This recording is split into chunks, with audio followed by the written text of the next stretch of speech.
नमस्कार मित्रांनो, ठरलं तर मग या मालिकेच्या आजच्या भागात आता प्रियाच्या आई वडिलांना सायलीचे आई वडील म्हणून अर्जुनने घरात आणल्यानंतर प्रियाचे आई वडील म्हणजेच मैनावती आणि लोखंडे कशा प्रकारे आता ते प्रियाच त्यांची मुलगी असल्याचे खुलासा करणार आहेत आणि त्याच वेळेला आता प्रियाच्या आईच्या एका पुराव्यामुळे प्रिया हीच तिची मुलगी असल्याचे सिद्ध होणार आहे। त्यामुळे आता अर्जुन हा प्रियाची त्यांच्यासोबतची जी DNA टेस्ट करणार आहे, त्यामुळे आता नवीनच सत्य सगळ्यांसमोर येणार आहे। म्हणूनच आता अश्विनने खरंतर सगळ्या घरच्यांची मन दुखावल्यामुळे प्रियाने त्याला फसवल्याचं लक्षात येताच आता अश्विन तिला कुत्र्यासारखं घरातून धक्के मारून घराच्या बाहेर अगदीच चापटवून हाकलून देणार आहे आणि त्यामुळेच आता ती तन्वी नसल्याचं सिद्ध झाल्यामुळे सगळ्या जणांच्या समोरच अश्विन तिला घराबाहेर काढ आणि तिला डिवोर्स देऊन आता तो घरच्यांची नाक घासून माफी मागणार आहे। तर हे सगळं कसं घडणार आहे हे या ट्विस्टमध्ये आपल्याला पाहायला मिळेल। मित्रांनो, आतापर्यंत आपण मालिकेत पाहिलं होतं की अश्विनने अगदी प्रियावर ठाम विश्वास ठेवून तिच्या विरोधात न जाता घरच्यांच्या समोर म्हणजे स्वतःच्या वडिलांना आणि आईला देखील सगळ्या घरच्यांना खूप दुखावलेलं आहे। त्यामुळे आता घरच्यांना एकाच गोष्टीचं खूप वाईट वाटतं की अश्विन इतका चांगला मुलगा प्रियासारख्या या वाईट मुलीच्या आहारी गेल्यामुळे घरात सगळ्यांशी तोडून वागतोय, सगळ्यांना दुःख देतोय। परंतु अर्जुन आणि साहिली दोघ जणही घर सावरण्यासाठी अगदी खमके असलेले आपल्याला पाहायला दिसून आलेले आहेत। तर इथे आता जेव्हा प्रियाचे आईवडील हे घरी आलेत तेव्हा मात्र अर्जुनने सायलीचे आईवडील म्हणून त्यांना घरी आणलेलं आहे। तर इथे प्रतिमाला देखील प्रिया असं वागली याचा खूप राग आलाय खरंतर, कारण जेव्हा प्रिया ही अर्जुनच्याच घरी आली की नाही हे बघण्यासाठी प्रतिमा आणि रविराज दोघ जणही जेव्हा येतात त्यावेळेला आता रविराज समोर खूप मोठं सत्य प्रियाच आलेलं आहे। कारण सायली आणि अर्जुनने न सांगता स्वतः अस्मिता ही तिच्या लाडक्या रविराज काकाला सगळं सत्य सांगते की काका तन्वीने असं घरात येऊन सगळं वागलेली आहे, म्हणजेच अश्विन आम्हाला सगळ्यांना खूप बोललाय खरं तर याचं वाईट रविराजलाही खूप वाटलेलं आहे, कारण अश्विन इतक्या वाईट टोकाला जाऊन वागलाय त्याच दुःख रविराजलाही खूप झाले। परंतु आता रविराजला जेव्हा हे कळतं की अश्विनने तन्वीच्यासाठी स्वतःच्या घरातल्यांशी वाईट वागून प्रॉपर्टीचे हिस्से करण्यासाठी तोंड उघडले तेव्हा मात्र रविराजला आणखीनच धक्का बसला आणि रविराजलाही या सगळ्या गोष्टीचा खूप राग येतो, कारण तन्वी वागू शकते हे त्याला माहीत होतं। परंतु अश्विनही तिच्या आहारी जाऊन इतकं चुकीचं वागू शकतो हे खरं तर कधीच रविराजने विचारच केलेला नव्हता। म्हणून सगळेजण खूप धक्क्यात असतात। परंतु इथे मित्रांनो, अर्जुनने सगळ्यांना सुखाचा धक्का देण्यासाठी साहिलीच्या आई वडिलांना म्हणजेच मैनावती आणि लोखंडे दोघांनाही तो घेऊन आलेला आहे। त्यावेळेला मग आता मैनावती लोखंडे ही खरंतर सायलीचे आई बाबा म्हणून त्या घरात आलेली आहे। परंतु कितीही काही केलं तरीही सायलीला ते आपले आई बाबा म्हणून एक्सेप्टच नाही, कारण कितीही काही झालं तरीही तिला जो प्रेम जी माया प्रतिमा जवळ मिळते ती कधीही मैनावती जवळ तिला मिळत नाही। त्यामुळे खरं तर सायलीच मन तिला स्वतःला खात असतं की हे खरंतर माझे आई बाबा नसू शकतात। परंतु इथे आता प्रिया ज्या आनंदात आहे त्यामुळे त्याच आनंदामुळे आता महिप्त आणि नागराज दोघ जणही ठरवतात या प्रियाला ना आता चांगलाच धडा शिकवायचा आहे, कारण किती काही झालं तरीही ही आता आपल्या डोक्यावर नाचणार। जर आपण सायलीचे आईवडील म्हणून हिला इथे यांना दोघांनाही ठेवलं तर ही प्रिया तिला वाटेल ते वागायला तयार होईल, तिची ओळख कधीही ती सांगणार नाही। त्यामुळे आता तिला अशा गोष्टींपासून रोखण्यासाठी मोठा डाव महिप्त आणि नागराजने आखून त्यांनाच पैसे दिलेले आहेत, म्हणजेच लोखंडे फॅमिलीला, जेणेकरून ते प्रियाच सत्य सगळ्यांसमोर आणू शकतील। आता तेच लोखंडेने म्हणजेच प्रियाच या आई वडिलांनी केले, ते म्हणजे महिपच्या धमकीला घाबरून आता सगळ्यांसमोर त्यांनी हेच कबूल केलेलं आहे की हे दोघंजण हे जे आहेत ते म्हणजे सायली माझी मुलगी नाहीये. आता हे ऐकल्यावर अर्जुन आणि घरातल्यांना धक्का बसतो. अर्जुन म्हणतो की तुम्ही असं का म्हणताय, कारण 20-22 वर्षांपूर्वी तुमची मुलगी हरवली आहे. याचा अर्थ ही सायली तुमची खरी मुलगी असेल ना. तेव्हा मग ती म्हणते की नाही साहेब, मला माफ करा, मी तुमच्याशी खोट बोलले. म्हणजे खरं तर मला इतकं मोठं सत्य मी तुमच्यापासून पाहायचं नव्हतं आणि मला असं वाटलं की जर या घरात माझी मुलगी असेल, हे माझ्या लक्षात येईल, तर मला थोडेफार पैसे मिळतील, म्हणजे मला आर्थिक हातभार लाभेल. त्यामुळे मी खोट म्हणाले. पण प्लीज मला माफ करा, म्हणजे मला तुम्हाला फसवण्याचा खरंच हेतू नव्हता. आता माझ्या लक्षात आलंय की तुम्ही फार भली माणसं आहात. त्यामुळे मी आता तुमच्या समोर हे कबूल करते की ही माझी मुलगी नाहीये. तेव्हा मग आता हे ऐकल्यानंतर सगळेजण बघत राहतात. रविराजही तिथेच असतो. तो म्हणतो की 1 मिनिट, मी तुम्हाला ओळखत नाहीये, परंतु मला तुम्ही जरा नीट सांगता का, खरंच तुम्ही सायलीचे आई बाबा आहात की नाही, कारण कित्येक दिवसापासून अर्जुन आणि मी दोघंजणही सायलीच्या आई वडिलांचा शोध घेत आहोत.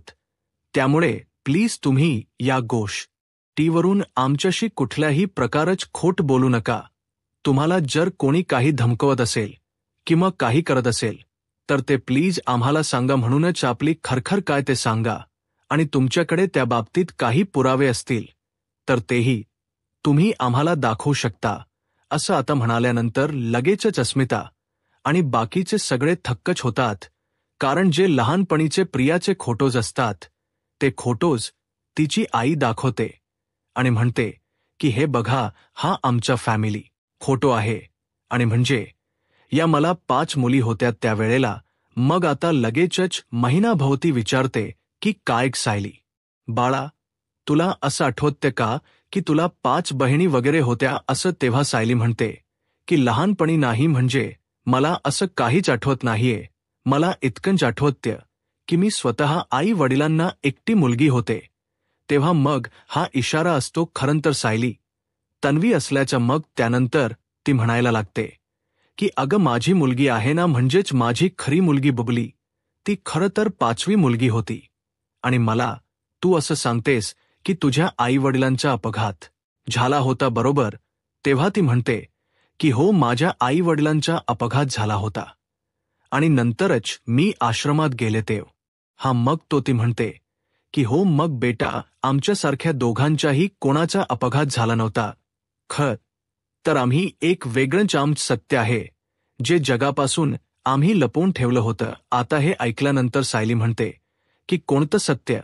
तेव्हा ते दोघेही सांगतात की आमची जी ही बुबली आहे ना, म्हणजेच तुमच्या समोर आता जी तन्वी आहे, तिला ना आम्ही एका मावशीला, म्हणजेच एका मुलीला विकून दिलं होतं. म्हणजेच तिला दिली होती की तुम्ही काय करायचंय ते करा. मग तिने थोड्या पैशांसाठी आमच्याकडून ही मुलगी विकत घेतली आणि मग ही मुलगी विकत घेतल्यानंतर तिने चुकीच या गोष्टींसाठी, म्हणजे चोरीमारी करायला किंवा पाकिटमार करण्यासाठी, हलक्या फुलक्या चोरा करण्यासाठी तिचा वापर करायला सुरुवात केली. आणि नंतर मग तिचा वापर झाल्यानंतर खरं तर आम्हाला तिने यानंतर कधीच आमची मुलगी घ्या किंवा काही असं सांगितलं नाही, कारण आमची मुलगी खरंच खूप हुशार होती, अगदी सराहित होती. या सगळ्या गोष्टींमध्ये नंतर आम्हीही आमच्या मुलीचा शोध कधीच घेतला नाही किंवा ती मावशी तिला लांब घेऊन गेली. म्हणून त्यानंतर हिची आम्हाला काहीच माहिती नाही. म्हणूनच आम्हाला एकच गोष्ट कळते की सायली तुझ यासारखी जी गोंडस मुलगी असं काहीच पाहू शकत नाही, कारण तू खरंच खूप गुणी मुलगी आहेस. आणि जर तुझे आईवडील हे तुला अशा प्रकारे म्हणजे सोडले वगैरे, तुला असं काही आठवतं का? तेव्हा ती म्हणते की नाही, मला असं काही आठवत नाही. मला फक्त माझ्या आईवडिलांचा आणि आमचा झालेला अपघात आठवतो. त्यावरून आता सगळेच जण घरी असतात, म्हणजे सायलीचे आईवडील अपघातात गेले होते. हे सगळ्यांना आता धक्कादायकच असतं. तेव्हा मग ती म्हणते की बघ सायली, मला सांग की तुझ्या मानेवर कोणत्याही प्रकारची जन्मखून आहे का तेव्हा ती म्हणते की नाही, माझ्या मानेवर नाही, तर माझ्या तळपायावरती जन्मखून आहे. मग आता ती म्हणते की हो, माझ्या पायावर तुळशीपत्र आहे. आता तिने पायावर तुळशीपत्र आहे सांगताच प्रिया मनातच म्हणते की चला, बरं झालं, म्हणजेच माझं तुळशीपत्र हे सगळ्यांसमोर आता उघड होईल. म्हणजे मी तन्वी असल्यास उघड तर होईलच. तेव्हा आता सगळेजण बघत राहतात. अर्जुन म्हणतो की सायली, तू काय म्हणतेस की खरंच तुझ्या पायावरती तुळशीपत्र आहे? आणि मग हे बटल्यानंतर प्रतिमाही लगेचच बोलते की सायली, अगं तुझ्या पायावर तुळशीपत्र. तेव्हा ती म्हणते की हो प्रतिमा, त्या खरंच माझ्या पायावर तुळशीपत्र आहे. आणि त्यानंतर मग आता प्रतिमा आनंदाने सांगते की अग सायली, तन्वीच्या म्हणजेच माझ्या मुलीच्याही पायावरती जन्मखून आहे. आता हे ऐकल्यानंतर तिला तर धक्काच बसतो. त्यानंतर मग आता प्रतिमालाही खरंतर एका बाजूने खरंच खूप बरं वाटत असतं की माझ्या साईच्या पायावरती पण तुळशीपत्र आहे. नंतर मग आता लगेचच प्रिया म्हणते की हे विसरू नकोस आई, तू की तुझी मुलगी मी आहे आणि माझ्या पायावर पण तुळशीपत्र आहे. तेव्हा लगेचच आता हे सगळं होत असताना नागराज तिथूनच हे सगळं बघत असतो आणि त्याने जे काही बबलीच्या आई वडिलांना सांगितले त्यामुळे आता खरंतर सगळेजण खूपच खुश असतात. आता लगेचच बबलीची आई म्हणते की मला सांग, तुझ्या मानेवर जन्मखून आहे का? तेव्हा सायली म्हणते की नाही, माझ्या मानेवर कोणतीही जन्मखून नाही.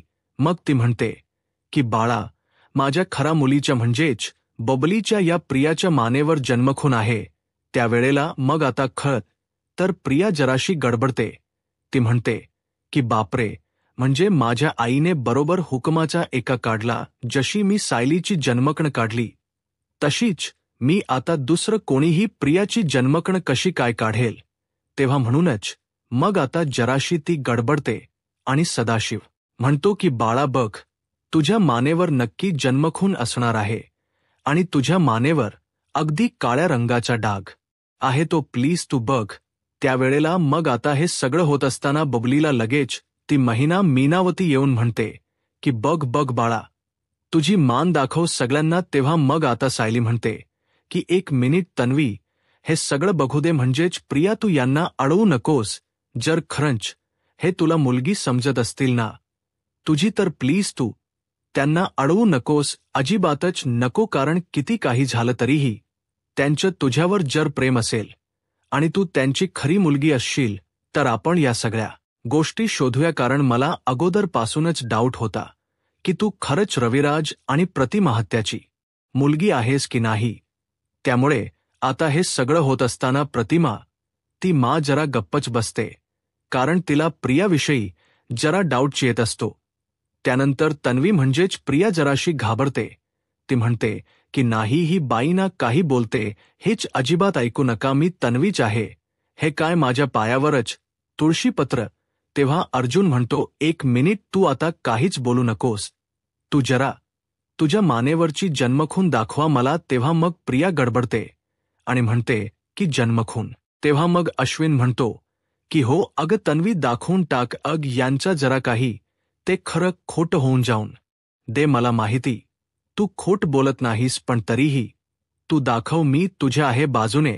असं अश्विन तिला सरळ बोलून दाखवतो आणि असं बोलल्यामुळे अर्जुनही बघतच राहतो की नक्की यांना काय करायचं काय आहे. म्हणजे ही प्रिया नक्कीच तन्वी नाहीये का? रविराजही आता बोलतो की हो, हे बघ तन्वी, सगळेजण वाट बघतायत, तू तुझी मानेवरची जन्मखून दाखव. त्यावेळेला मग आता स्वतः कल्पना पुढे येते आणि म्हणते की एक मिनिट, ही असं कोणाचं ऐकणार नाही. म्हणूनच ती पटकनच प्रियाचे जे केस असते ते पटकन बाजूला घेते आणि तिला हेल्प करण्यासाठी सायली देखील जाते. मग आता पटकनच तिची मान बाजूला केल्यानंतर मानेच्याच मागच्या बाजूला जे बरोबर केस संपतात त्याखाली एक काळा रंगाचा मोठा डाग असतो, जसं मैनावतीने सांगितलेलं असतं. मैनावती म्हणते की हे बघा, ही माझीच मुलगी आहे. मी तुम्हाला सांगितलं होतं ना, हे बघा, ही आहे बबली, माझी मुलगी, माझी बबली. असं म्हणून ती आता जोरात तिला मिठी मारायला जाते. त्यावेळेला आता प्रिया तिला झिडकारत असते आणि म्हणते की ए बाई, तू बाजूला हो, कोणी तुझी बबली वगैरे नाहीये, त्यामुळे ना उगीचच तू मला काही बोलू नको हो लांब. तेव्हा आता लगेचच जी मावशी जिच्याकडे रियाला सोपवण्यात आलं होतं ती पण येते. खरं तर महिप्तने तिची पण बरोबर सेटिंग लावून ठेवलेली असते. ती येते आणि म्हणते की 1 मिनिट मला सांगा की तू आता मलाही खोट ठरवणार आहेस का आता.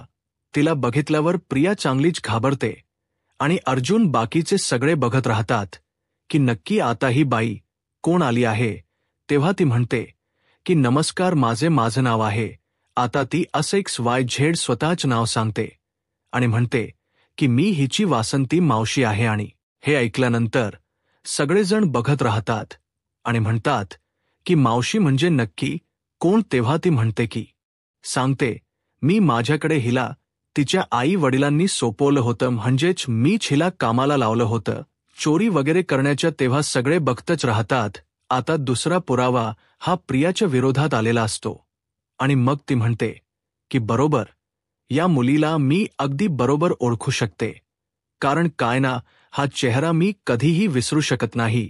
जी लहानपणीची बुबली आहे ती मोठेपणी अशी दिसेल असा चेहऱ्यापट्टीवरून मला तरी दिसतंय. त्यामुळे जे काही जी आई म्हणते ना ते खरं आहे.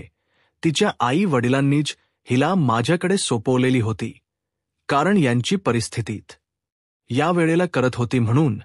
आणि मग खरंतर हिच्या बदल्यात खूप असे पैसे मला मिळाले होते, म्हणूनच अशी हुशार मुलगी मला कधीच सोडायची नव्हती. त्यासाठी मी हे सगळं केलं होतं. आता हे ऐकल्यानंतर सगळे बघत बसतात.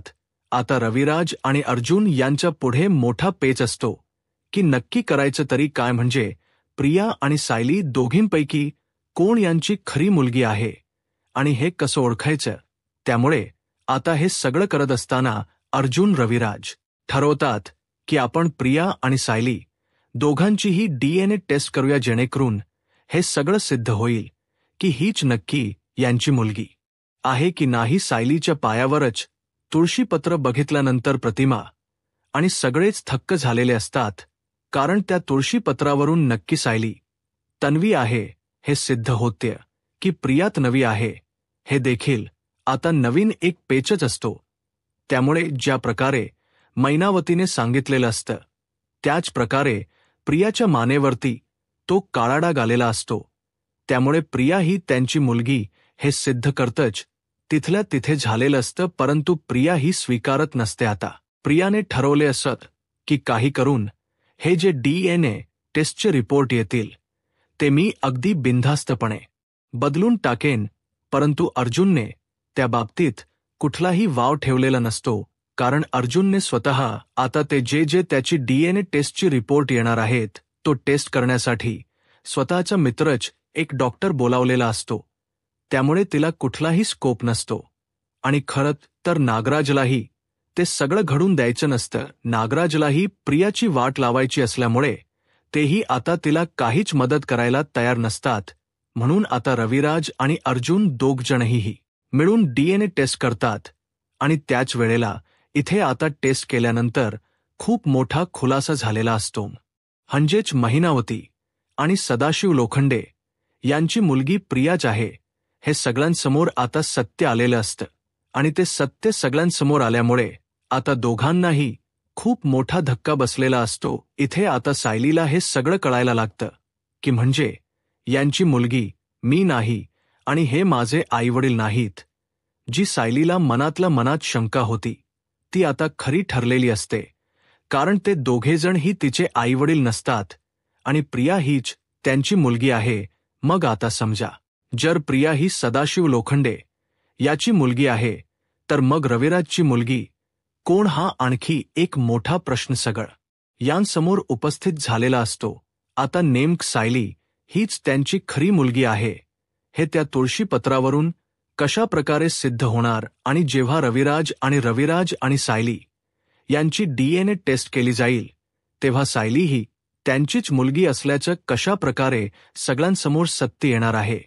आणि ऐहीन दिवाळीच्या वेळेला सायलीला तिचे खरे आई बाबा कशा प्रकारे मिळणार आहेत आणि प्रियाची कशा प्रकारे पुन्हा एकदा लोखंडेंच्याच घरी म्हणजेच पुन्हा एकदा शिलाई कामासाठी जस तिच्या स्वप्नात यायचं तशाच स्वप्नामध्ये आता ती पुन्हा गरीब होणार आहे आणि प्रियाची चांगली श्रीमंत होता पूर्णपणे कशी वाट लागणार हे पाहायला आत्ताच माझा महाराष्ट्र या यूट्यूब चॅनलला सबस्क्राईब करा. धन्यवाद.